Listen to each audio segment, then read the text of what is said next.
The following message is transmitted at the request of the Pennsylvania State Police and the Erie County Sheriff's Office.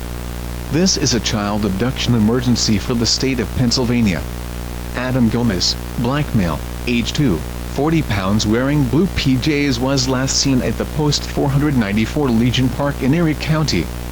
He was in a white Toyota Corolla when it was stolen. The plate of the vehicle is E48K26.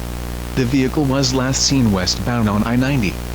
If you have any information on the whereabouts of the child or vehicle the child was in, call the Pennsylvania State Police at 814-774-9611 or call 911.